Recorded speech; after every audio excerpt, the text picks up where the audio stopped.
오늘 우리에게 주시는 하나님 말씀은 누가복음 1장 39절에서 56절 말씀입니다. 이때에 마리아가 일어나 빨리 산골로 가서 유대 한 동네에 이르러 사가랴의 집에 들어가 엘리사벳에게 문안하니 엘리사벳이 마리아가 문안함을 들으매 아이가 복중에서 뛰노는지라. 엘리사벳이 성령의 충만함을 받아 큰 소리로 불러 이르되 여자 중에 내가 복이 있으며 내 태중의 아이도 복이 있도다. 내 주의 어머니가 내게 낳아오니 이 어찌 된 일인가. 보라, 내 문안하는 소리가 내 귀에 들릴 때에 아이가 내 복중에서 기쁨으로 뛰놀았도다. 주께서 하신 말씀이 반드시 이루어지리라고 믿은 그 여자에게 복이 있도다. 마리아가 이르되 내 영혼이 주를 찬양하며 내 마음이 하나님 내 구주를 기뻐하였음은 그의 여종의 비천함을 돌보셨음이라. 보라, 이제 후로는 만세에 나를 복이 있다 일컬으리로다. 능하신 이가 큰 일을 내게 행하셨으니 그 이름이 거룩하시며 긍휼하심이 두려워하는 자에게 대대로 이르는도다. 그의 팔로 힘을 보이사 마음의 생각이 교만한 자들을 흩으셨고 권세 있는 자를 그 위에서 내리치셨으며 비천한 자를 높이셨고 줄이는 자를 좋은 것으로 배불리셨으며 부자는 빈손으로 보내셨도다. 그 종 이스라엘을 도우사 긍휼히 여기시고 기억하시되 우리 조상에게 말씀하신 것과 같이 아브라함과 그 자손에게 영원히 하시리로다 하니라. 마리아가 석 달쯤 함께 있다가 집으로 돌아가니라.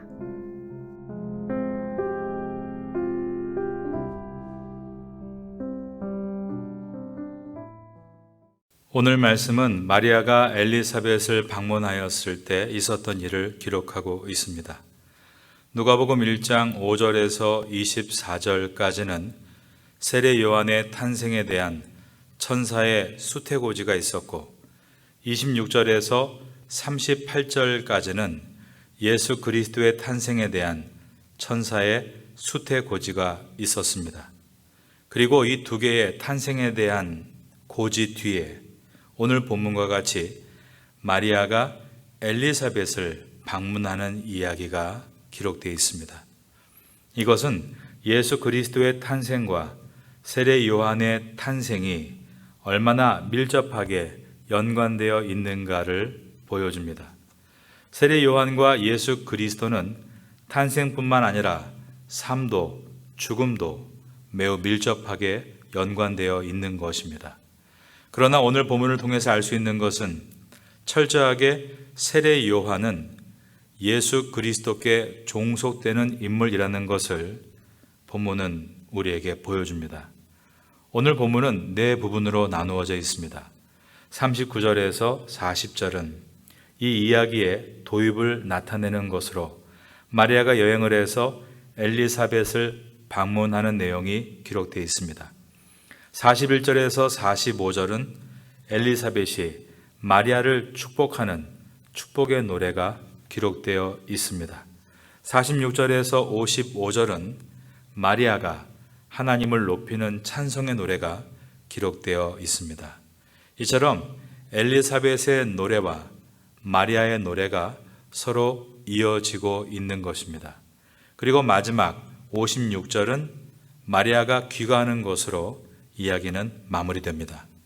성경을 읽으실 때 바르게 이해하기 위해서는 일단 구조에 대해서 파악하는 것이 중요합니다. 오늘 본문은 두 개의 노래가 있고 이 두 노래 중에서 보다 중요한 것은 뒤에 있는 마리아의 노래입니다. 오늘 본문의 첫 절인 누가복음 1장 39절과 40절을 보겠습니다. 이때에 마리아가 일어나 빨리 산골로 가서 유대 한 동네에 이르러 사가랴의 집에 들어가 엘리사벳에게 문안하니 엘리사벳이 나이가 많이 들어서 임신을 하고 6개월이 되었다는 소식을 마리아는 천사를 통해 들은 상태였습니다. 앞에 있는 36절에서 보라, 내 친족 엘리사벳도 늙어서 아들을 배었느니라. 본래 임신하지 못한다고 알려진 이가 이미 6달이 되었나니 라고 천사가 알려준 것입니다. 이 소식을 듣고 마리아는 가만히 앉아있을 수가 없었습니다. 왜냐하면 자신에게도 이상한 일이 벌어졌기 때문입니다. 그래서 엘리사벳을 서둘러 찾아갔습니다. 이 마리아의 방문이 사가랴와 엘리사벳에게 얼마나 기쁜 방문이었겠습니까? 이것이 얼마나 복된 상봉입니까? 엘리사벳은 자기가 늙은 나이에 아이를 가졌다는 것을 계속 숨기고 있었습니다. 얼마나 즐거운 은닉입니까? 기쁨을 숨기고 있는 것입니다. 그런데 마리아의 방문으로 인해서 이 즐거웠던 은닉이 기분 좋게 깨어지게 됐습니다. 그리고 이 거룩한 두 여인이 만남을 갖습니다. 그리고 서로에게 부어주신 하나님의 은혜를 나누었습니다. 얼마나 기뻤겠습니까? 하나님을 간증하고 찬양하는 이 수다는 성도들이 누려야 할 가장 복된 수다입니다.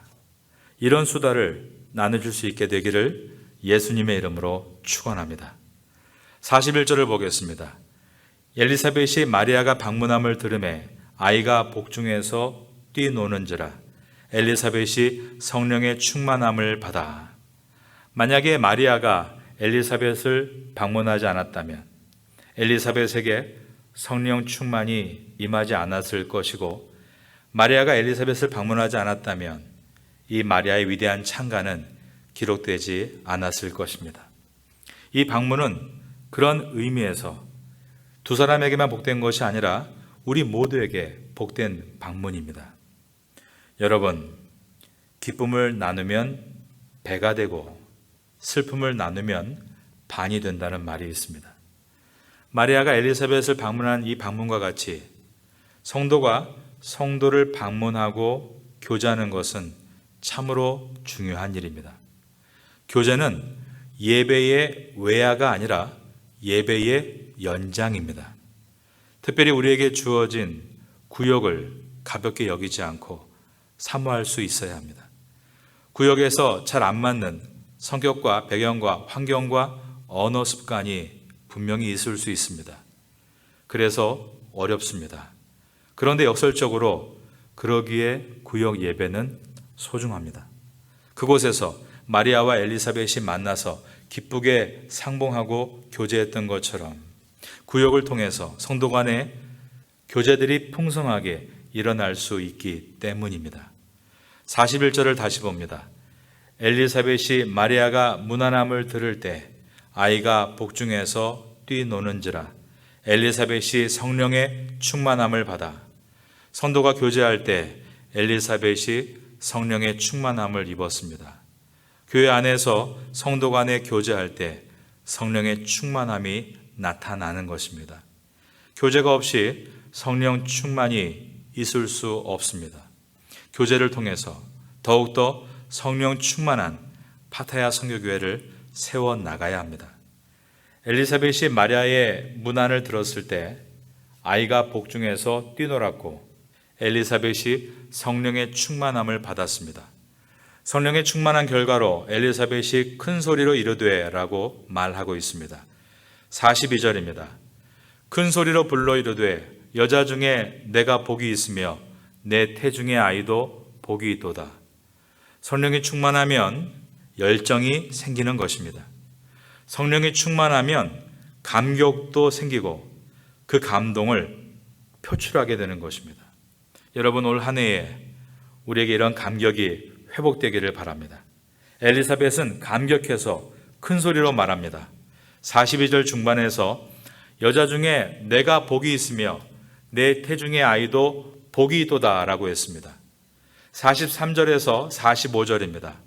내 주의 어머니가 내게 나아오니 이 어찌된 일인가? 보라, 내 문안하는 소리가 내 귀에 들릴 때에 아이가 내 복중에서 기쁨으로 뛰놀았도다. 주께서 하신 말씀이 반드시 이루어지리라고 믿는 그 여자에게 복이 있도다 라고 말하면서 엘리사벳이 마리아를 축복했습니다. 여기에서 엘리사벳은 예수 그리스도를 하나님의 아들이시다라고 최초로 고백하고 있는 것을 보게 됩니다.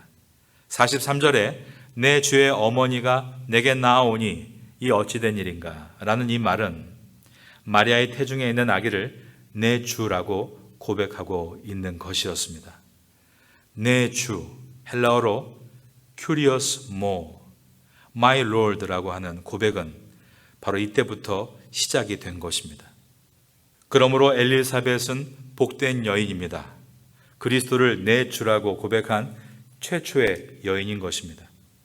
베드로가 가이사라 빌립보에서 주는 그리스도시요 살아계신 하나님의 아들이시니이다 라고 하는 기념비적인 고백을 했던 일이 있습니다. 그러나 그 고백이 있기 훨씬 이전인 30여 년 전에 예수님께서 아직 세상에 나타나시기도 전에 엘리사벳이라는 성령 충만한 여인은 예수님은 나의 주시라라고 하나님을 높이고 있었던 것입니다. 엘리사벳의 이 고백이 얼마나 깊은 통찰력입니까?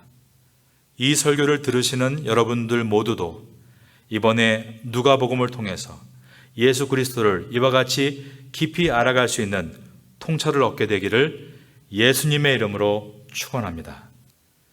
이러한 지식은 세상의 공부를 통해서 오는 지식이 아니라 성령의 충만함을 통해서 깨닫는 지식입니다. 고린도전서 12장 3절에는 그러므로 내가 너희에게 알리노니 하나님의 영으로 말하는 자는 누구든지 예수를 저주할 자라 하지 아니하고 또 성령으로 아니하고는 누구든지 예수를 주시라 할 수 없느니라 라고 되어 있습니다. 성령으로 아니하고는 누구든지 예수를 큐리어스, 주시라 할 수 없다. 이 말이 예수께서 주시란 말을 성령이 없이는 입 밖에서 소리도 낼 수 없다는 뜻은 아닙니다. 예수님을 믿지 않아도 자기의 유익을 위해서 예수는 나의 주시오라고 말할 수도 있고 찬양할 수도 있습니다. 어느 회사를 방문했는데 믿지도 않는 사람들이 연습을 해서 찬양을 한 것을 저도 들은 일이 있습니다. 이 말은 입 밖으로 예수를 주라 고백할 수 없다는 말이 아니라 성령님이 아니고서는 삶의 손해와 박해를 받는 자리에서도 예수님을 따라갈 수 없다는 말입니다. 삶에서 예수님을 주라 고백하고 정직하게 일하고 주일 성수를 함으로 손해를 보고 박해를 받는 상황에서도 예수를 꿋꿋하게 나의 주라고 고백할 수 있는 사람은 성령께서 함께 하시기 때문입니다. 고린도전서 12장 3절은 그런 뜻이 담겨 있는 것입니다. 그러므로 내가 너희에게 알리노니 하나님의 영으로 말하는 자는 누구든지 예수를 저주할 자라 하지 아니하고 또 성령으로 아니하고는 누구든지 예수를 주시라 할 수 없느니라. 모든 상황에서 그것이 손해를 보고 박해를 당하는 자리라 할지라도 끝까지 예수님을 나의 주라고 고백하고 주님의 뜻을 따라 걸어갈 수 있는 참된 성도가 될 수 있기를 예수님의 이름으로 축원합니다. 엘리사벳이 마리아를 축복한 것은 두 가지였습니다. 42절에서 주를 잉태한 마리아가 복이 있다라고 했고 45절에서 주께서 하신 말씀이 반드시 이루어지리라고 믿는 마리아가 복이 있다라고 했습니다. 예수님을 잉태한 여인은 역사상 단 한 명밖에 없습니다. 그러므로 잉태한 복은 그 아무도 나누어 가질 수 없는 축복입니다. 하지만 주께서 하신 말씀이 반드시 이루어지다라고 믿는 그 믿음의 축복은 우리 모두가 받아야만 되는 축복입니다. 누가복음 11장 27절과 28절에서 예수님은 다음과 같이 말씀하셨습니다. 이 말씀을 하실 때에 무리 중에서 한 여자가 음성을 높여 이르되 당신을 뵌 태와 당신을 먹인 젖이 복이 있나이다 하니 예수께서 이르시되 오히려 하나님의 말씀을 듣고 지키는 자가 복이 있느니라 하시니라. 무리 중에 한 여자가 당신을 뵌 태와 당신을 먹인 젖이 복이 있나이다 라고 외쳤다는 것입니다. 그러자 예수님께서는 오히려 하나님의 말씀을 듣고 지키는 자가 복이 있다라고 하셨습니다. 예수 그리스도를 잉태한 것보다 하나님의 말씀을 듣고 지키는 것이 더 복되다라고 하신 것입니다. 여러분도 이 말씀을 믿으시면 아멘 하시기 바랍니다. 이 복이 올 한 해 여러분의 복이 될 수 있기를 다시 한번 예수님의 이름으로 축원합니다. 46절에서 55절까지는 마리아의 찬가입니다. 마리아의 찬가는 위대한 노래입니다. 마리아의 찬가를 주의 깊게 분석해 보면 구약 성경에 풍성한 언어들이 마리아의 찬가 안에 들어있다는 것을 확인하게 됩니다. 마리아의 찬가와 제일 흡사한 노래는 구약 가운데 사무엘상에 있는 한나의 노래라고 할 수 있습니다. 한나가 잉태하고 찬양했습니다. 마리아도 잉태하고 찬양하고 있습니다. 한나가 찬양할 때 사무엘이 하나님의 구속사의 큰 도구로 쓰였습니다. 마리아가 찬양할 때 예수 그리스도께서 하나님의 구속사의 절정으로 쓰여지셨습니다. 구속사의 관점에서 마리아의 이 노래는 한나의 노래와 매우 흡사한 것입니다. 오늘 본문의 마리아의 노래는 신명기 10장 21절, 시편 89편, 98편, 103편, 107편, 111편, 113편, 이사야 41장, 미가서 7장 20절 등의 말씀들이 직간접적으로 이 안에 들어 있습니다. 마리아의 이때의 나이는 10대 중반, 많게 잡아야 10대 후반의 나이였습니다.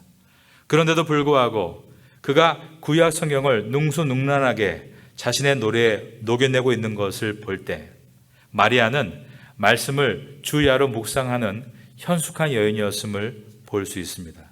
여러분, 우리가 노래를 부를 때 부지불식간에 이렇게 성경의 내용을 가지고 노래를 지어 부른다는 것은 그만큼 말씀이 우리 몸에 배어 있을 때에만 가능한 일입니다.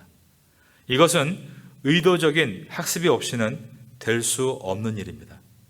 스스로 말씀을 읽고 묵상하고 연구한 결과 말씀이 노래가 되어 나올 수 있는 것입니다. 거룩한 습관을 사모하는 우리가 되어야 합니다. 땅의 습관은 의도하지 않고 노력하지 않아도 자연스럽게 생겨나갑니다. 가령 노는 습관에 노력이 필요한 것은 아니라는 말씀입니다. 게임하는 습관, 드라마 보는 습관, 거기에 필요한 노력은 없습니다.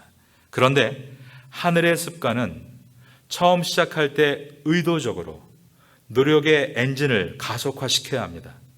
그것은 이 땅의 것이 아니라 Made in Heaven, 하늘의 것이기 때문입니다. 땅의 습관은 잘못된 중독을 일으키고 어느 부분에 있어서 관계의 단절과 같은 해로운 문제들이 발생하지만 하늘의 습관은 오히려 잘못된 중독을 끊어주고 삶의 회복을 줍니다. 그리고 능력 있는 찬양이 나타나기를 시작합니다. 여러분의 삶에 성경을 읽고 쓰고 듣고 기도하고 예배를 사모하는 거룩한 습관이 시작되고 그 결과 능력 있는 찬양이 삶에서 나타나게 되시기를 마지막으로 예수님의 이름으로 축원합니다.